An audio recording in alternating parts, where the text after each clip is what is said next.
नमस्कार विद्यार्थी मित्रांनो, डॉक्टर सुशील स्पॉटलाईट या आपल्या यूट्यूब चॅनलवर तुमचं सर्वांचं स्वागत आहे. आज आपण 11 आणि 12 डिसेंबर यातल्या महत्त्वाच्या चालू घडामोडींचं विश्लेषण बघणार आहोत. त्यापूर्वी डॉक्टर सुशील स्पॉटलाईटला टेलिग्रामवर फॉलो करण्यासाठी डिस्क्रिप्शनमध्ये लिंक तुम्ही वापरू शकता. फेसबुकवर आपला ग्रुप आहे, तिथेही फॉलो करू शकता.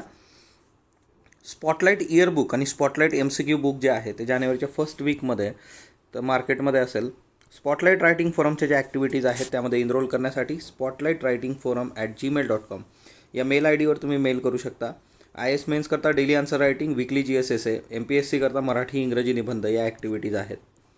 आपली जी पहिली न्यूज आहे ती पावलो रोसी यांच्या संबंधीची आहे. पावलो रोसी यांचं निधन झालेलं आहे, वय वर्ष 64.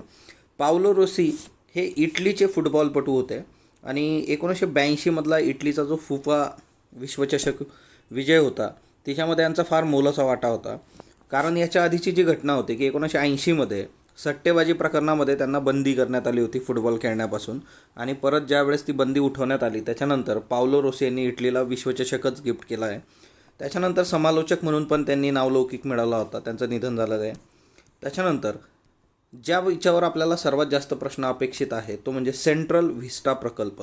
सेंट्रल व्हिस्टाचा ऑलरेडी एक लेक्चर आहे आपल्या याच्यावरती, तुम्ही बघू शकता. म्हणजे नवी संसद भवन वास्तू जी आहे, जी उभारली जाते, त्याला सेंट्रल व्हिस्टा प्रकल्प किंवा सेंट्रल व्हिस्टा प्रोजेक्ट असं म्हटलं गेलं आहे. जुन्या संसद भवनाने स्वतंत्र भारताला दिशा दिली. नवीन इमारत आत्मनिर्भर भारताच्या निर्माणाची साक्षीदार बनेल, असं पंतप्रधान नरेंद्र मोदी यांनी काल जे भूमिपूजन तिथं झालेलं आहे तर त्यासंबंधी वक्तव्य केलं. आता याचं जे बेसिक आहे फॅक्ट जर तुम्ही बघितले तर याचं जे कंत्राट आहे ते टाटा प्रोजेक्ट्स लिमिटेड या कंपनीला मिळालेलं आहे. म्हणजे या सगळ्या प्रोजेक्ट व्हिस्टाचं जे काही निर्माण होणार आहे ते आता टाटा प्रोजेक्ट्स लिमिटेड करेल. याचा खर्च 971 कोटी रुपये इतका आहे. क्षेत्रफळ जे आहे 64,500 चौरस मीटर इतकं क्षेत्रफळ आहे. वास्तूचा आकार जो आहे तो त्रिकोणी आहे. तुम्हाला वास्तू पण मी 2 ते 3 दिवसापूर्वी दाखवली होती बघा, त्याचा जो फोटो आहे तो. आसन क्षमता जर बघितली तर लोकसभा सदस्य 888 आणि राज्यसभा 384 तिथं बसू शकतात नवीन हिच्यामध्ये. मुख्य सभागृहामध्ये 1224 खासदार एकत्र बसू शकतात बघा. तर याच्यासाठी म्हणजे येत्या काळामध्ये सदस्य वाढलेत त्याच्यानंतर मग ते एकत्र बसू शकतील अशी व्यवस्था. आणि याची कारणंही मी तुम्हाला सांगितलेली आहेत. आताचं जे संसद भवन आहे तिथली जी जागा आहे ती कमी पडते. बरेचशी ऑफिसेस जी आहेत ती दिल्लीत इतरत्र आहेत. तिथं जाणं येणं, ट्रान्सपोर्ट, ट्रॅफिक, म्हणजे एकतर पैसा आणि वेळ, तर लॉंग टर्ममध्ये हे आपल्याला फायदेशीर आहे. लक्ष जर तुम्ही बघितलं तर 2022मध्ये स्वातंत्र्याची जी 75 वर्ष पूर्ण होत आहेत त्यानिमित्ताने नव्या संसद भवनामध्ये दोन्ही सभागृहांच्या संयुक्त अधिवेशनाचं कामकाज प्रारंभ करण्याचं नियोजन करण्यात आलेलं आहे. सो 2022मधला एक महत्त्वाचा आस्पेक्ट याच्यासाठी असणार आहे. भूमिपूजनाचा जर तुम्ही विचार केला तर 10 डिसेंबर 2020 रोजी पंतप्रधान नरेंद्र मोदी यांच्या हस्ते हे भूमिपूजन झालं.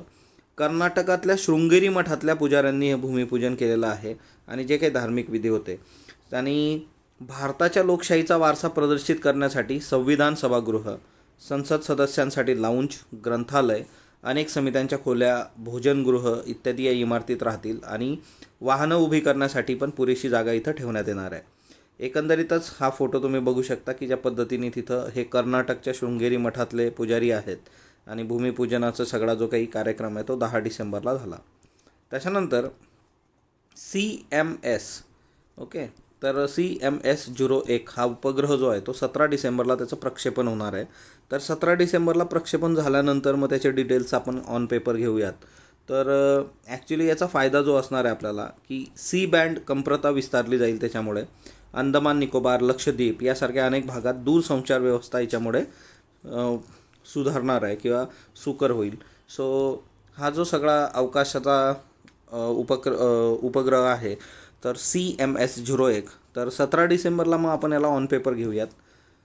भारतीय वंशाचे राजा जॉन हे नासाच्या चांद्रवीर चमूमध्ये आहे. नासाची एक चांद्रमोहीम आहे आर्टेमिस नावाची. आता तिच्यामध्ये संभावित चांद्रवीरांच्या नावात यांचं नाव आहे. जर उद्या फायनल लिस्टमध्ये यांचा समावेश झाला तर मग आपण हे ऑन पेपर घेऊयात. तर राजा जॉन भारतीय वंशाचे, तर आर्टेमिस ही त्यांची एक चांद्रमोहीम आहे नासाची. तर बघूया त्या काळामध्ये. आता ते अमेरिकेच्या हवाई दलातले माजी अधिकारी आहेत आणि नासाने त्यांची निवड केलेली आहे. संभाव्य याच्यामध्ये तर बघू, म्हणजे 18 चांद्रवीरांची नावं त्यांनी जाहीर केलेली आहे. अंतिममध्ये जर असलं तर मग ते आपण बघूयात. 2024मध्ये है ना, माणसाला चंद्रावर उतरवणारी ही एक मोहीम आहे आर्टेमिस. तर याचे डिटेल्स मग त्यावेळेसच आपण बघूयात. त्याच्यानंतर काल तुम्ही बघितलं असेल सोशल मीडियावर पण ही न्यूज बरीच होती की जे काही सरकारी कर्मचारी आहेत त्या सरकारी कर्मचाऱ्यांनी प्रॉपर पोशाख करणं गरजेचं आहे. आणि म्हणजे एकतर सरकारी कर्मचारी जे आहेत ते सरकारचं प्रतिनिधित्व करतात, सरकारचं प्रतिबिंब किंवा ते सिम्बॉलिक रिप्रेझेंटेटिव्ह समोर आहेत, आणि त्याच्यामुळे एकंदरीतच त्यांचा जो काही अटायर आहे तो प्रॉपर असणं गरजेचं आहे. मग त्याच्यामुळे टी शर्ट, जीन्स, त्याच्यानंतर भडक कपडे किंवा मग जीन्स पॅन्ट्स वगैरे त्या सगळ्या ज्या काही गोष्टी आहेत, स्लीपर, तर हे घालून तुम्ही येता कामा नये. इथून पुढं जे आहे तर महिला कर्मचाऱ्यांना साडी, सलवार, चुडी, कुर्ता है ना, तर किंवा त्याच्यानंतर पुरुष कर्मचाऱ्यांना एक फॉर्मल आपला, जसं तुम्ही इंटरव्ह्यूसाठी विचार करता त्याच पद्धतीने. ओके. त्याच्यानंतर आनंद जो आहे आपला, विश्वनाथन आनंद, त्याच्यावर चरित्रपट येणार आहे पुढच्या वर्षी. ओके. सो आता ऑब्वियसली चरित्रपटांचा एक ट्रेंड आहे, तिच्यामध्ये बरेचसे आता तनू वेड्स, मनू रांझना, त्याचं दिग्दर्शन ज्यांनी केलं होतं, मुक्काबाज है ना, तर आनंद LA राय जे आहेत तर ते चरित्रपट बघतील येत्या काळामध्ये.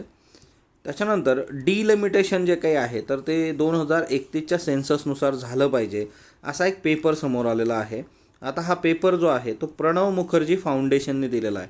प्रणव मुखर्जी फाउंडेशन जी आहे तर त्यांनी जे काही त्यांची बर्थ ॲनिव्हर्सरी प्रेसिडेंटची है ना, प्रणव मुखर्जी यांची, तर त्या दिवशी हा पेपर दिलेला आहे, डिलिमिटेशन एक्सरसाइज. डिलिमिटेशनमध्ये काय केलं जातं, मतदारसंघ जे आहेत त्यांचं परत नियोजन करणं, त्याच्यामधली जर एरिया कमी जास्त करायचा आहे, त्यांना 2 याला 1 करायचे, एकाचे 2 करायचे, तर ते सगळं डिलिमिटेशन कमिशनमध्ये होतं बघा. डिलिमिटेशन कमिशन जे आहे तर त्याच्यावर लेक्चर ऑलरेडी आपलं आहे, पॉलिटीमध्ये लक्ष्मीकांत पण तुम्ही वाचू शकता. आता याच्यामध्ये 84वी घटनादुरुस्ती जी आहे की तिने 2002मध्ये फ्रीज केल्या होत्या है ना, डिलिमिटेशन आणि लोकसभे आणि स्टेट असेंब्लीसाठीच्या जागा, आणि ते म्हटलं गेलं होतं की 2026पर्यंत जे आहे ते फ्रीज राहील. मग 2031मध्ये जी काही सेन्सस होणार आहे तर त्या सेन्ससच्या बेसिसवरच तुम्ही या गोष्टी करा, असा हा पेपर सजेस्ट करतो. फक्त याच्याकरता एक गोष्ट लक्षात ठेवा, तुम्हाला डिलिमिटेशन कमिशन बेसिक माहीत पाहिजे, 84वी घटनादुरुस्ती माहीत पाहिजे. ओके. तर याच्यावर प्रश्न रेग्युलर विचारले जातात. त्याच्यानंतर एक स्कीम आहे बघा, PM वाणी. आता ही जी स्कीम आहे PM वाणी, तर याचा फुल फॉर्म जो आहे prime minister wifi assess network interface. Okay. Prime minister wifi assess network interface, PM वाणी. तर हे कशासाठी आहे, तर ही वायफाय सेवा दिली जाणार आहे लोकांना, आणि एकंदरीतच ही जी वायफाय सेवा किंवा PM वाणीची जी योजना आहे तिच्यामध्ये की पब्लिक वायफाय जे आहे ते लो कॉस्ट ऑप्शन आहे to reach unserved citizen and grow the economy. म्हणजे अशी जी लोक ज्यांच्यापर्यंत अजून इंटरनेट गेलेलं नाही आहे किंवा त्यांना तुम्ही अजून प्रॉपरली सर्व करू शकला नाही आहे, अशा लोकांपर्यंत जाण्यासाठी पब्लिक वायफाय म्हणजे काय, जसं ह्या PM वाणीमध्ये दिलं जाईल तर लोकांना हे, आणि पब्लिक वायफाय जर आपण प्रोव्हाइड केलं तर ते आपल्यासाठी पण एक लो कॉस्ट सोल्युशन असणार आहे. कमीत कमी पैशात आपण ते देऊ शकतो आणि तिच्यातून इकॉनॉमी ग्रो होऊ शकते, त्या अनुषंगाने हे आहे.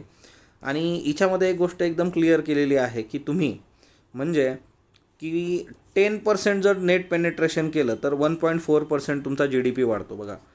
10% नेट पेनेट्रेशन म्हणजे इंटरनेट जे आहे ते जर तुम्ही प्रोव्हाइड केलं प्रॉपरली तर तुमचा GDP जो आहे तो GDP 1.4%नी ग्रो होतो. हा एक खूप महत्त्वाचा याच्यातला आस्पेक्ट आहे. ओके. तर तेही एक लक्षात ठेवा ना, आताच्या याच्यामध्ये तुम्ही लोकांपर्यंत ते घेऊन जाणं गरजेचं आहे. ओके. तर PM वाणीवर एक सेपरेट लेक्चर मी तुम्हाला बनवून देईल. ॲप आणि पोर्टलमध्ये महाशरद ॲप व पोर्टल. आता ऑब्वियसली शरद पवारांचा आज जो आहे तो 80वा वाढदिवस आहे, आणि त्या 80व्या वाढदिवसानिमित्त महाराष्ट्र शासनाच्या सामाजिक न्याय विभागाने महाशरद हे ॲप आणि पोर्टल आणलेलं आहे. उद्देश आहे दिव्यांग नागरिकांना आवश्यक घटकांची मोफत पूर्तता करणे. म्हणजे जे काही टूल्स दिव्यांग लोकांना, डिफरंटली एबल लोकांना लागतात तर ते तुम्ही फ्री ऑफ कॉस्ट देणार. मार्च 2021पर्यंत महाशरद ॲप आणि पोर्टल पूर्णपणे कार्यान्वित होईल. आणि हा जो डिजिटल प्लॅटफॉर्म आहे तर 29 लाख दिव्यांगांपर्यंत पोहोचण्याचं लक्ष्य जे आहे ते सामाजिक न्याय विभागाने केलेलं आहे. तर बेसिकली ॲप आणि पोर्टल हे महत्त्वाचं येत्या काळामध्ये, आणि ॲप आणि पोर्टलवर प्रश्न पण खूप विचारले जातात. त्याच्यानंतर मोरोक्को, आफ्रिका, तिच्यातला हा आफ्रिका खंडातला देश जो आहे बघा, उत्तर आफ्रिकेमधला देश आहे हा, आणि हा न्यूजमध्ये आहे मोरोक्को. मोरोक्कोच्या आजूबाजूला पण तुम्ही बघू शकता की हा इकडे मेडिटेरियन सी आहे, इकडे अटलांटिक आहे, स्ट्रेट ऑफ गिब्राल्टर हिच्यामधून जातो बघा. वरती जे आहे ते स्पेन आणि त्या सगळ्या गोष्टी. ओके, हा स्पेन आहे बघा वरती. सो मोरोक्को हा जो देश आहे तर तो न्यूजमध्ये याच्यासाठी आहे की मोरोक्कोने इस्रायलबरोबर राजनैतिक संबंध प्रस्थापित केलेले आहेत 11 डिसेंबर 2020. आणि इस्रायलबरोबर राजनैतिक संबंध प्रस्थापित करणारा मोरोक्को हा चौथा अरब देश ठरलेला आहे, 4th अरब कंट्री. याच्या आधी जे आहे की इस्रायलबरोबर राजनैतिक संबंध प्रस्थापित केलेले बहरीन आहे, संयुक्त अरब अमिराती आहे, सुदान आहे. आता अमेरिकेच्या मध्यस्थीने हा करार झालेला आहे. ऑब्वियसली याच्या आधीचा करारही अमेरिकेच्या मध्यस्थीने झाला होता. आणि या कराराचा भाग म्हणून अमेरिकेने पश्चिम सहारा प्रदेशावरचं मोरोक्कोचं सार्वभौमत्व मान्य केलेलं आहे. म्हणजे पश्चिम सहारावर मोरोक्कोचं सार्वभौमत्व आम्ही मान्य करतो, पण त्याच्याबरोबर तुम्ही काय करायचं, इस्रायलबरोबर राजनैतिक संबंध प्रस्थापित करायचे. शेवटी बघा, कुठलीही गोष्ट या जगामध्ये गिव्ह अँड टेकवर चालते. तुम्ही कम्प्लिटली बाबा हा ना एखादा देतोय आणि तुम्ही घेत जाताय, तर ते तसं नसतं. हे इतकं सिंपल आहे. म्हणून गौरी देशपांडेंनी सांगितलेलं आहे, आयुष्यात कधी कुणाकडून गिफ्ट घेऊ नका, कारण एक वेळ अशी येते की तुम्हाला ते द्यावं लागणार आहे काहीतरी. सो गिफ्ट ॲक्सेप्ट करू नका, हे गौरी देशपांडे सांगते. ओके, आपला काही एक संबंध नाही. बायडेन हॅरिस या दोघांना पर्सन ऑफ द इयरचा अवॉर्ड मिळालेला आहे. म्हणजे actually person of the year कोण देतात, तर टाईम नियतकालिक किंवा टाईम मॅगझिन जे आहे, तर 2020 करता पर्सन ऑफ द इयर म्हणून अमेरिकेचे नवनिर्वाचित अध्यक्ष जे आहेत जो बायडन आणि उपाध्यक्ष कमला हॅरिस यांची नियुक्ती झाली, यांना तो निवड झालेली आहे त्यासंबंधी. आणि हे काय असतं ना की Times person of the year की वर्षभरात चांगलं किंवा वाईट या कुठल्याही एकासाठी जर एखादी व्यक्ती सतत चर्चेमध्ये असेल किंवा एखादा समूह असेल तर त्याला टाईम मॅगझिन करून पर्सन ऑफ द इयर दिलं जातं. एक गोष्ट लक्षात ठेवा, आता इथं काय की व्यक्तीला किंवा समूहाला, हा ना, बऱ्याचदा असं तुम्हाला विधानात विचारलं जाऊ शकतं की फक्त व्यक्तीलाच दिलं जातं, असं नाही आहे. एखाद्या समूहाला पण ते दिलं जाऊ शकतं. म्हणजे तुमचं गणेश मंडळ आहे त्याला पण ते देऊ शकतात. ओके, मंगेश डबराल, वय वर्ष 72. मी यांचा रेफरन्स है ना डे बिफोर येस्टरडे घेतला होता. हिंदी कवी आहेत. 2015 कलबुर्गी यांच्या हत्येनंतर साहित्य अकादमी पुरस्कार यांनी परत केला होता, त्यामुळे ते चर्चेमध्ये होते. यांचे कविता संग्रह जर तुम्ही बघितले, पहाड पर लालटेन हा पहिला होता 1981, घर का रास्ता 88, हम जो देखते 1995. सो मंगेश डबराल यांचं निधन झालेलं आहे. भूतान जो आहे तर भूतानने समलिंगी संबंध गुन्हा नाही हे यासंबंधीचा कायदा केलेला आहे. म्हणजे भूतान संसदेमध्ये 11 डिसेंबर रोजी मतदान घेऊन जे काही समलिंगी संबंध आहेत तर त्यांना गुन्हेगारी वर्गवारीमधून वगळण्यात आलेलं आहे, है ना. म्हणजे हिच्यामध्ये जे आहे परत मग ती सगळीच गोष्ट LGBTQIA, है ना, तर हे सगळं याच्यावर एक सेपरेट लेक्चर आहे आपलं, ते तुम्ही बघू शकता. पण भूटानमध्ये जे होतं की आतापर्यंत समलिंगी संबंध जे होते त्यांना अनैसर्गिक ठरवलं जात होतं आणि दंडाची शिक्षा होती. भारतामध्येही असं होतं, पण भारतामध्येही आपण बघितलं असेल की सप्टेंबर जे आहे ना 2019मधल्या महत्त्वाचे जे काही निर्णय होते. ओके, त्याच्यानंतर जून 2020पर्यंतचा जर विचार केला तर 8 कोटी लोक विस्थापित आहेत, संयुक्त राष्ट्राचा अहवाल आपल्याला सांगतो. आता विस्थापित होण्यामागची कारणं काय? 1, देशांतर्गतचा संघर्ष, दहशतवाद, मानव अधिकारांचा भंग. तर ही 3 महत्त्वाची कारणं होती आणि या 3 महत्त्वाच्या कारणांमध्ये त्यांनी जे काही नागरिक विस्थापित झालेले आहेत संयुक्त राष्ट्राने तो अहवाल दिलेला आहे. तर हे 3 आहेत बेसिक. कुठल्याही देशामध्ये जर राजकीय स्थिरता नसेल किंवा तिथं दहशतवाद मोठ्या प्रमाणावर असेल, मानवाधिकारांचा भंग वारंवार होत असेल तर या गोष्टी घडून येतात. म्हणजे याचं सिंपल एक्झाम्पल जर तुम्ही बघितलं तर रोहिंग्या मुस्लिम जे आहेत तर त्यांचा जो इश्यू आहे की मानवाधिकारांचा भंग होत आहे तिथं, म्हणून मग ते भारतात बांगलादेशमध्ये येतात. आता देशांतर्गत विस्थापित लोक 4.57 कोटी आहेत. देशाबाहेर गेलेले विस्थापित 2.96 कोटी आहेत. दुसऱ्या देशांकडे आश्रय मागितलेले लोक 42 लाख आहेत. विस्थापितांपैकी बालकांची संख्या 3.34 कोटी आहे आणि हाच आपल्यासाठी भयानक आकडा आहे की विस्थापित लहान मुलं, है ना. अलन कुर्दी तुम्हाला जर आठवत असेल की एक लहान मुलगा की जो समुद्रकिनारी त्याचा मृतदेह निश्चित पडला होता उलटा, आणि तो फोटो जो त्या काळात झाला होता आणि सिरियन रेफ्युजी जे होते तर त्यांच्याबद्दलची मग ती सगळी जगभरातून उमटलेली प्रतिक्रिया वगैरे. सर्वाधिक नागरिक विस्थापित असणारे देश आहे बघा, सिरिया 66 लाख, व्हेनेझुएला 37 लाख. या व्हेनेझुएलाचा पुरा पठ्ठा बसला आहे बघा. यांची अर्थव्यवस्था डब्यात गेलेली आहे, मरणाची महागाई आहे इथं. अफगाणिस्तान 27 लाख, दक्षिण सुदान 33 लाख, म्यानमार 10 लाख. ओके, त्याच्यानंतर सर्वाधिक विस्थापित सामावून घेतलेले देश जे आहेत, तुर्कस्तान 36 लाख, कोलंबिया 18 लाख. म्हणजे यांनी सर्वाधिक विस्थापित सामावून घेतलेले आहेत, किंवा दुसरीकडून लोक येतात, चला त्यांना आपण सपोर्ट करूयात. राहुल दुबे टाईमच्या नायक 2020मध्ये समावेश. बघा वरती पर्सन ऑफ द इयर होतं, आता हे टाईमचंच नायक 2020 आहे. तर राहुल दुबे यांना नायक 2020मध्ये का समाविष्ट करण्यात आलं टाईमद्वारे, तर जॉर्ज फ्लाईडचा जो मृत्यू झाला होता आणि त्याच्यासाठी जी काही चळवळ झाली, ब्लॅक लाईव्ज मॅटर, तर त्या सगळ्या चळवळीमध्ये जवळपास 70 लोकांना स्वतःच्या घरामध्ये आश्रय दिला म्हणून भारतीय वंशाचे राहुल दुबे जे आहेत तर यांचा टाईम नियतकालिकाने नायक 2020 यादीमध्ये समावेश केलेला आहे. त्याच्यानंतर अ क्रॅक इन क्रिएशन, आज शनिवार आहे, आज रात्री आपण भेटूयात स्पॉटलाईट सिनॅगमध्ये. अ क्रॅक इन क्रिएशन जे आहे हे पुस्तक आहे बघा, जेनिफर डाउडना आणि सॅम स्टॅनबर्ग. आता अ क्रॅक इन क्रिएशन हे पुस्तक जे आहे, तर जेनिफर डाउडना तुम्हाला आठवतच जर असेल तर 2020चं रसायनशास्त्राचं नोबेल फ्रान्सच्या इमॅन्युएल शापेंटी आणि अमेरिकेच्या जेनिफर डाउडना यांना मिळालेला आहे. सो 2020चं केमचं नोबेल आहे बघा, जेनिफर डाउडना आणि फ्रान्सच्या इमॅन्युएल शापेंटी. तर यांना विभागून ते जाहीर झालेलं आहे आणि यांनी प्राणी आणि माणसातली सदृश जनुकं जी आहेत तर त्याच्यासाठी क्रिस्पर किंवा मग Cas9 या तंत्रज्ञानाचा शोध घेतला होता आणि त्या संबंधीचं सगळं संशोधन आणि त्या रंजक गोष्टी या पुस्तकात आहेत. ओके, महत्त्वाचं आहे मग हे अ क्रॅक इन क्रिएशन. दुसरं आहे reviving jobs and agenda for growth. आता हे पुस्तक पण मजेदार आहे बघा, संतोष मेहरोत्रांचं. आता याच्यात काय आहे की भारताची लोकसंख्या 2040 सालापर्यंत म्हातारपणाकडे झुकलेली असेल. ऑबियस आहे, आताच्या काळात आपण तरुणांचा देश आहोत, काही दिवसानंतर तरुण म्हातारे होतील. ओके, फक्त उर्मी टिकून राहिली पाहिजे, मग काहीही होतं बघा. ओके, सो ही अवस्था येण्यापूर्वीचा काळ जो आहे तो आजच्या तरुणाचा प्रभावी काळ असला पाहिजे. म्हणजे जरी 2040मध्येही म्हाताऱ्यांचा देश किंवा म्हातारपणापणे झुकलेली लोकसंख्या असेल, आजचं काय 2020चं काय, तर या 2020मध्ये ज्यांना कुणाला हातास काम हवं आहे त्यांना तुम्ही देणं अपेक्षित आहे. त्यासाठी नियती जे काही असेल तर त्याचा उहापोह करणारं पुस्तक आहे reviving jobs and agenda for growth.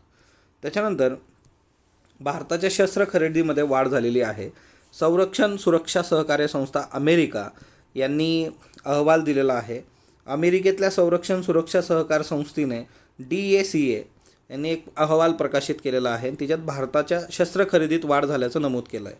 मग आता याच्यामध्ये 2017मध्ये बघा 75.44 कोटी सगळं डॉलरमध्ये आहे.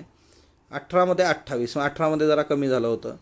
2019मध्ये 62 कोटी कमीच होतं, पण 2020मध्ये 3.4 अब्ज म्हणजे भारताची अमेरिकेकडून होणारी जी काही शस्त्रास्त्र खरेदी आहे ते वाढली आहे. 1950 ते 2020 या कालावधीमध्ये अमेरिकेने भारताला जवळपास 12 अब्ज डॉलरचे जे काय आहेत शस्त्रास्त्र विकले आहेत. अमेरिकेने 2016मध्ये भारताला प्राधान्यक्रम दिला होता आणि त्यामुळे अधिक खरेदी करणं आता भारताला शक्य झालं आहे. अमेरिकेकडून शस्त्रास्त्र खरेदीमध्ये वाढ झालेले देश Bharat, Morocco, Poland, Singapore, Taiwan, UAE. Morocco आत्ताच आपण न्यूजमध्ये बघितला, मॅपमध्ये बघितला. अमेरिकेकडून शस्त्रास्त्र खरेदीमध्ये घट झालेले देश Saudi Arabia, Afghanistan, Belgium, Iraq. आणि अफगाणिस्तानमध्ये अमेरिकाच स्वतः शस्त्र घेऊन उभी आहे, त्याच्यामुळे त्यांना विकत घ्यायची गरज नाही. भारत, उझबेकिस्तान.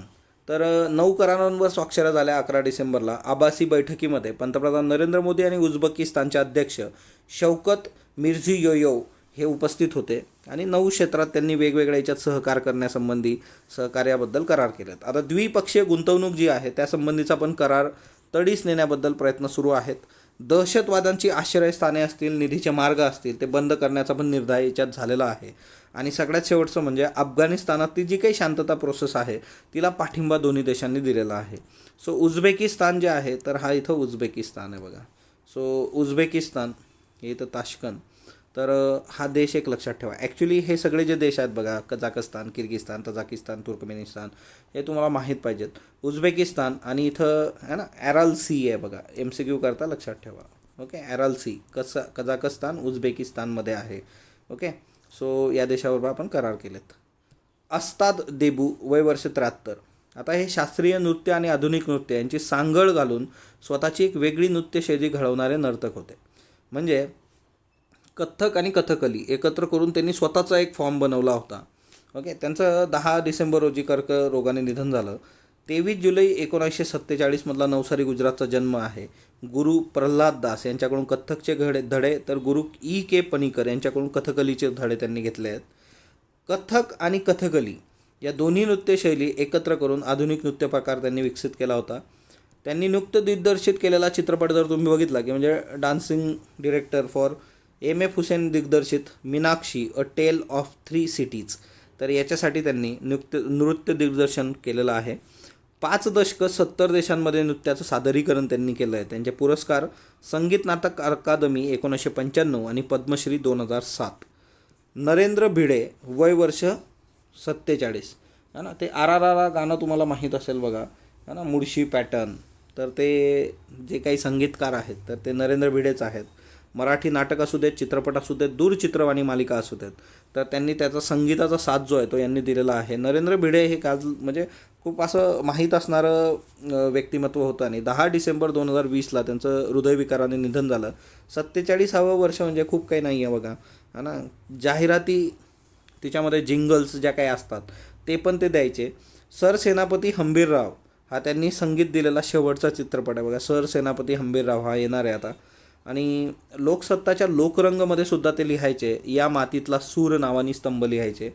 पुरस्कार त्यांचे झी गौरव त्यांना 5 वेळा आहे. राज्य नाट्य पुरस्कार 2 वेळा आहे. व्ही शांताराम पुरस्कार आहे. श्रीकांत ठाकरे पुरस्कार, राज्य चित्रपट पुरस्कार, सह्याद्री सिने अवॉर्ड, तर असे सगळे पुरस्कार त्यांना आहेत है ना. 9 तारखेचे प्रश्न बघूयात. भारतात अतिलोकशाहीमुळे कठोर सुधारणा कठीण आहे. विधान कुणाचं आहे? अमिताभ कांत. जगात सर्वप्रथम कोविड-19चे लसीकरण ही मोहीम कोणत्या देशाने केली? ब्रिटन. सार्क देशांचे शेवटचे संमेलन 2014मध्ये झाले होते. भारताने करोना काळात सार्क निधी उभारण्याचं आवाहन सार्क देशांना केलं होतं. तर एक तर 14मध्ये झालं होतं हे बरोबर आहे. आपण सार्क निधी उभारण्याचं आवाहन पण केलं होतं. याच्यात पाकिस्तान सोडून सर्वांनी दिलेलं आहे बघा. 8 डिसेंबर 2020 रोजी सार्कच्या 36व्या चार्टर दिवसाचा वर्धापन दिन साजरा झाला. तर हेही बरोबर आहे. सो जे काही 3 नंबरचं स्टेटमेंट आहे तर त्याच्यामध्ये ब क सर्व बरोबर आहे. 2024च्या पॅरिस ऑलिम्पिकमध्ये खालीलपैकी कोणता खेळ पदार्पण करतो आहे? Break dancing. आणि स्केटबोर्डिंग, क्लाइम्बिंग, सर्फिंग हे या वर्षीच्या ऑलिम्पिकमध्ये होते पण ते आता पोस्टपोन झालेलं आहे तर ते पुढच्या वर्षी राहील. डॉक्टर नरेंद्र सिंग कपानी यांच्याबद्दल योग्य विधान निवडा. फायबर ऑप्टिक्स हा शब्द संकल्पना सर्वप्रथम मांडली. बरोबर आहे. The man who bent light हे त्यांच्यावरचं पुस्तक 21मध्ये येणारे दोन्ही स्टेटमेंट योग्य आहे. आजचे प्रश्न घ्या. खालीलपैकी कोणत्या राज्याने कापूस व पाम पिकाचे देशभर ब्रँडिंग करण्याचा निर्णय घेतला आहे? गुजरात, केरळ, तमिळनाडू, तेलंगणा. ऑइल पाम शेतीला भाताच्या तुलनेत कमी पाणी लागतं. 1 एकर भात शेतीला जेवढं पाणी लागतं त्यात 10 एकर पाम शेती होऊ शकते. फक्त ब दोन्ही योग्य, यापैकी नाही. भारतासाठी कसोटी क्रिकेटमध्ये पदार्पण करणारा सर्वात युवा क्रिकेटपटू कोणता? सचिन तेंडुलकर, पार्थिव पटेल, सुनील गावस्कर, अजय जडेजा. फुगाकू हा जगातील प्रथम क्रमांकाचा महासंगणक कोणत्या देशाचा आहे? चीन, जपान, मलेशिया, दक्षिण कोरिया. शरद पवार ग्राम समृद्धी योजनेबद्दल बिनचूक विधान निवडा. 2022पर्यंत शेतकऱ्यांचे उत्पन्न दुप्पट करण्यासंबंधीची योजना. ग्रामपंचायत व त्या ग्रामपंचायतीतील घटक गावांचा विकास करणं. शरद पवारांच्या वयाची 75 वर्षे 12 डिसेंबर 2020 रोजी पूर्ण होत आहेत. त्यानिमित्त ही योजना आकारास आली. फक्त फक्त क याची उत्तरं जी आहेत ती तुम्ही मला कमेंट बॉक्समध्ये सांगणार आहात. स्पॉटलाईटला जो तुम्ही प्रतिसाद देता त्याबद्दल मी आपला आभारी आहे. स्पॉटलाईटला लाईक करा, शेअर करा, सबस्क्राईब करा. धन्यवाद विद्यार्थी मित्रांनो.